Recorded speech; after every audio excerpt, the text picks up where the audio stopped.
दोस्तों, एस्ट्रोनॉट्स को खला में भेजना कोई आसान काम नहीं है। हर वक्त सर पर मौत का साया मंडलाता रहता है कि किस वक्त कोई एस्ट्रॉयड कहां पर लग जाए। कल्पना चावला वाला वाकया नासा के लिए कोई पहला वाकया नहीं था।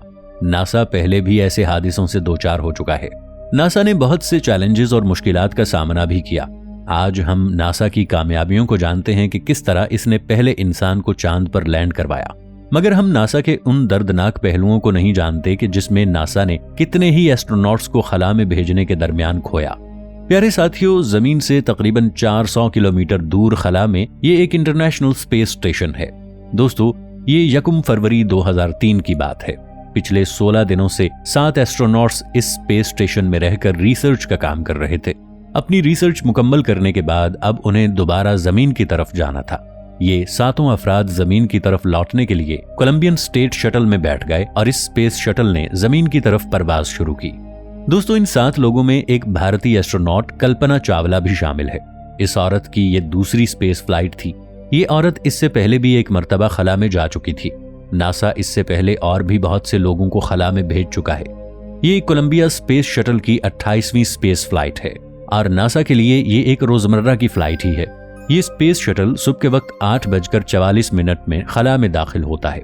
सब कुछ रूटीन के मुताबिक चल रहा था और ये स्पेस शटल जमीन पर मौजूद मिशन कंट्रोल से राबिते में था। मगर थोड़ी ही देर बाद स्पेस शटल कोलंबिया का राबिता मिशन कंट्रोल से मुनक़ते हो जाता है।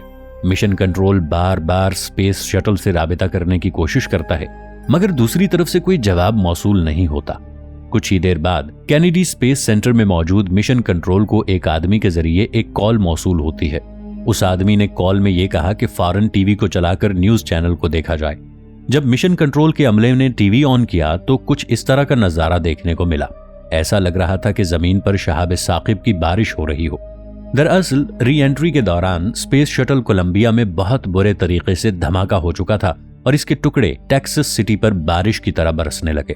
थोड़ी ही देर बाद अमेरिका के प्राइम मिनिस्टर जॉर्ज बुश इसी वाकये को लेकर अपने अवाम से मुखातिब होते हैं। बदकिस्मती से इस हादसे में सब एस्ट्रोनॉट्स मारे जाते हैं। इन्हीं एस्ट्रोनॉट्स में भारतीय एस्ट्रोनॉट कल्पना चावला भी शामिल है। इस वाकये के बारे में तहकीकात की जाती हैं। इस तहकीक के बाद काफी चौंका देने वाली खबरें सामने आईं। सबसे पहली बात तो ये थी कि नासा कंपनी ये बात जानती थी कि ये स्पेस शटल में कोई खराबी पैदा हो जाएगी और ये एस्ट्रोनॉट्स जिंदा वापस नहीं आएंगे। नासा चाहता तो इन लोगों को सही सलामत जमीन पर वापस ला सकता था। उस दिन स्पेस शटल कोलंबिया के साथ असल में हुआ क्या था? नासा सब जानने के बावजूद इसमें बैठे लोगों को क्यों नहीं बचा सका? आज इस भारतीय औरत कल्पना चावला की कहानी के बारे में जानते हैं। दोस्तों, इंटरनेशनल स्पेस स्टेशन खला में बहुत बड़ी शानदार इंजीनियरिंग का एक मुंह बोलता सबूत है। फुटबॉल ग्राउंड जितना बड़ा ये इंटरनेशनल स्पेस स्टेशन जमीन की निचली सतह पर घूमते हुए 90 मिनट में जमीन का एक चक्कर लगाता है। खला में इस शानदार स्ट्रक्चर के क़याम में तकरीबन 10 साल का अरसा लगा। जब पहली बार 20 जुलाई 1969 को इंसान ने चांद पर पहला कदम रखा तो इंसानों के लिए ये एक बहुत बड़ी और शानदार कामयाबी थी। मगर खला की दुनिया में इंसानों का ये एक पहला और छोटा सा कदम था, क्योंकि चांद पे कदम रखने के बाद लोगों के दिलों में कुछ नया दरियाफ्त करने का जज्बा पैदा हुआ और उनके ख्वाब अब और ऊंचे होने लगे। साइंसदानों का अगला पड़ाव अब मरीख सियारे की तरफ था।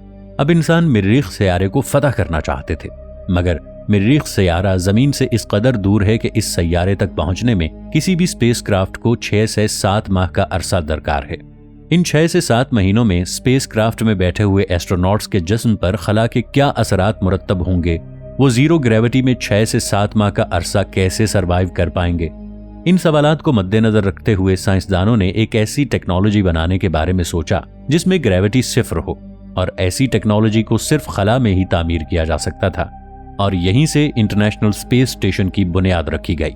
सन 1998 में जमीन के कम मदार में इस स्पेस स्टेशन को बनाने का काम शुरू किया जाता है और 2011 में ये काम पाया तकमील तक पहुंचता है।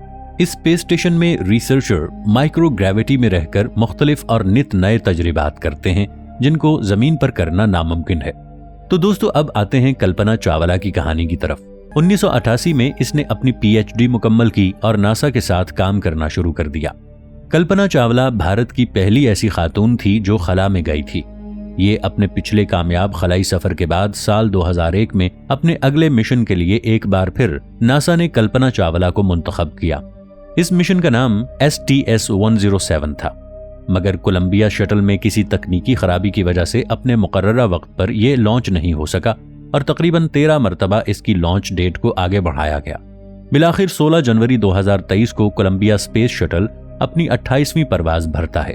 इस शटल में बैठे एस्ट्रोनॉट्स को इसी स्पेस शटल में बैठकर मुसलसल 24 घंटे तजरिबात और मुशाहिदात में गुजारने थे। इस काम के लिए उन्होंने 2 शिफ्टों का इस्तेमाल किया। इन एस्ट्रोनॉट्स ने जीरो ग्रेविटी में रहकर लगभग 80 के करीब तजरिबात किए और 16 दिनों के बाद जब ये जमीन की तरफ वापस रवाना हुए तो किसी को मालूम नहीं था कि ये उनकी आखिरी परवाज है। जैसे जैसे ये स्पेस शटल जमीन की आबो हवा में दाखिल होता जा रहा था, वैसे वैसे एस्ट्रोनॉट्स की मुश्किलात में इजाफा होता जा रहा था। स्पेस शटल में अचानक एक जोरदार झटका लगा और एस्ट्रोनॉट्स सांस लेने में दुश्वारी महसूस करने लगते हैं। केबिन के अंदर ऑक्सीजन की कमी होने लगती है। एस्ट्रोनॉट्स का अचानक से दम घुटने लगता है। सभी एस्ट्रोनॉट्स बेहोश हो जाते हैं। तभी उनकी सांस रुक जाती है। फिर अचानक से इस स्पेस शटल में जोरदार धमाका होता है और इसके टुकड़े टेक्सास शहर में किसी बारिश की तरह बरसने लगते हैं। सब कुछ बिल्कुल नॉर्मल था। फिर अचानक ये इतना बड़ा हादसा कैसे हो गया? इसके लिए फिर तहकीकात शुरू की गई। स्पेस शटल के सारे टुकड़ों को जमा करके इस पर तहकीक की गई, मगर फिर भी पता न चल सका कि गलती कहां पर हुई है। सबको यही लग रहा था कि हो सकता है स्पेस शटल में बैठे हुए लोगों से कोई गलती हुई हो। जब जरा और बारीकी से तहकीक की गई तो पता चला कि इन एस्ट्रोनॉट्स से कोई गलती सरजद नहीं हुई थी। ये बेचारे लोग इस बात से बेखबर थे कि उनके साथ क्या होने वाला है।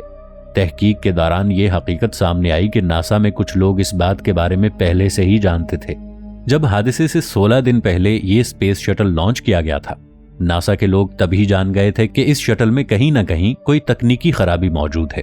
दरअसल ये शटल लॉन्च हुआ तो एक इंसुलेशन फोम पीस इस स्पेस शटल से टकरा गया था और इसने शटल के बाएं बाजू पर सुराख कर दिया था और जमीन पर री एंट्री के दौरान ये स्पेस शटल हवा के प्रेशर को बर्दाश्त नहीं कर सका और ये स्पेस शटल एक भयानक और तारीखी हादसे का शिकार हो गया।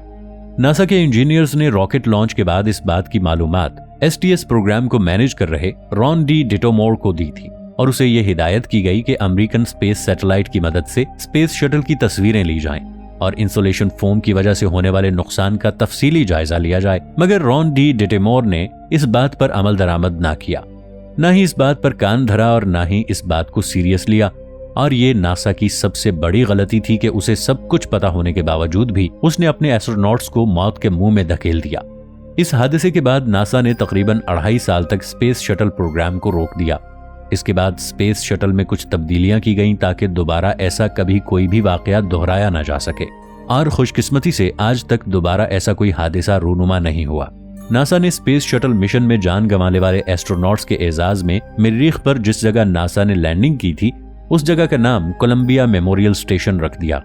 मरीख पर मौजूद कुछ पहाड़ियों के नाम भी इन्हीं एस्ट्रोनॉट्स के नाम पर रखे गए और उनमें से एक पहाड़ी का नाम कल्पना चावला के नाम पर है। और आज मरीख और मुश्तरी में मौजूद एस्ट्रॉइड बेल्ट में एक एस्ट्रॉइड 51826 चक्कर लगा रहा है। इसको कल्पना चावला एस्ट्रॉइड के नाम से जाना जाता है।